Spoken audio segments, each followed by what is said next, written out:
My name is Henry Lawson. Most people just call me Hank. I'm 79 years old, and 6 months ago, my world quietly got smaller. My closest friend passed away. His name was Elliot. We knew each other for 54 years, longer than I knew my wife, longer than I knew the man I became. When Elliot died, it wasn't loud. There was no dramatic moment. Just a phone call, early in the morning. And after that, a silence that hasn't gone away. Before I tell you about losing him, I need to tell you how we met, because that's where the lesson really begins. It was 1968. I was 24. Working nights at a small automotive parts warehouse outside Detroit. Elliot started the same week I did. Same shift, same grease-stained uniform. We didn't become friends right away. We were just two tired men trying not to mess up. But one night, during a late break, he offered me half his sandwich and said, "Long night, huh?" That was it. That's how it started. No big moment, just showing up. Over the years, life happened the way it always does. Jobs changed. Cars got newer, bodies got slower. Elliot married June in '71. I stood next to him at the altar. I married Martha 2 years later. He stood next to me. Friday nights became routine. Dinner, cards, coffee that stayed warm too long. We didn't call it tradition. It was just life. Looking back now, I realize how rare that was. Not excitement, not adventure, just consistency. The kind of friendship where you don't need to explain yourself, where silence doesn't feel awkward, where you can sit across from someone and just exist. In 1984, my mother passed away. I remember standing at the cemetery, not knowing what to do with my hands. Elliot didn't say anything. He just stood there beside me, and somehow, that was everything. That's when I learned something important. When life falls apart, words are overrated. Presence isn't. Years went by, kids grew up, we saw each other less, but we never stopped checking in. Then in 2006, Martha died.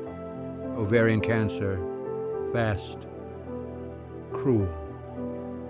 I was 62, and suddenly alone in a house built for noise.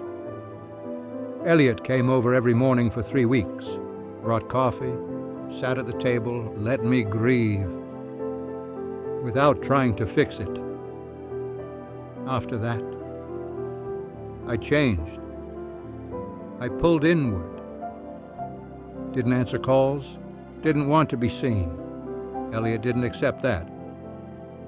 He'd knock on my door and say, "You don't have to talk.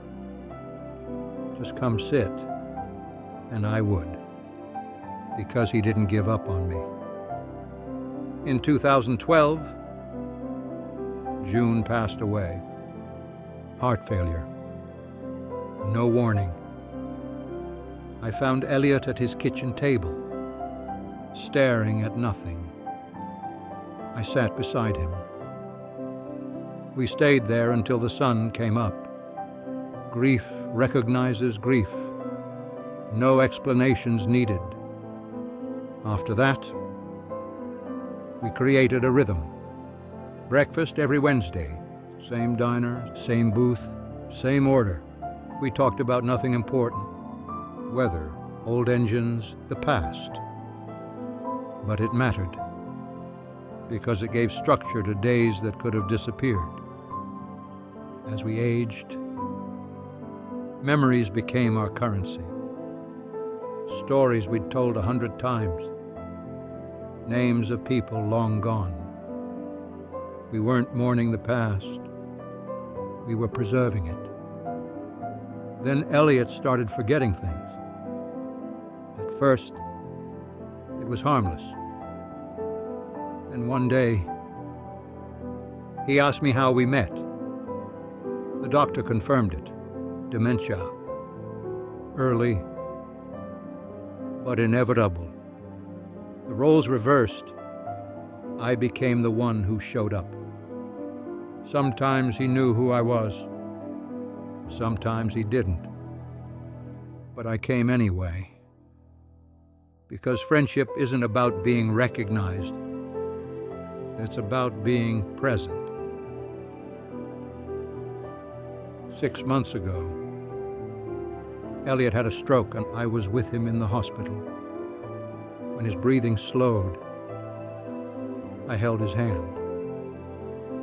Told him he wasn't alone. Told him it was okay to rest. And then he was gone. I've lost many people in my life, but losing Elliot was different. He was the last person who remembered who I was before the world changed me.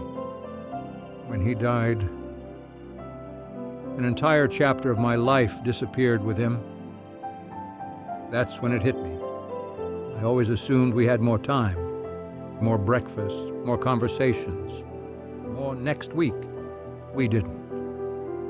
Here's what I want you to understand. Friends like that are rare. They don't survive on convenience. They survive on effort.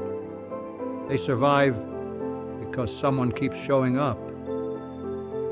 I see people now who say they're too busy, too tired, too stressed. They think friendship is automatic, and it's not. Time doesn't protect relationships. Attention does. If you have someone who knows your history, who's been there through loss and change and ordinary days, don't assume they'll always be there. One day, they won't. I still wake up on Wednesdays, thinking about the diner. Then I remember, there's no one waiting. You don't replace friendships like that. You carry them, and you live in a way that honors them. So here's my advice. Call your friend. Make the time. Show up. Don't wait for the perfect moment. It doesn't exist. All you ever have is now. I miss Elliot every day, but I'm grateful. Grateful that I knew what real friendship felt like. Grateful that I didn't walk through life alone. That's all any of us can really ask for. The clock is ticking. Don't ignore it.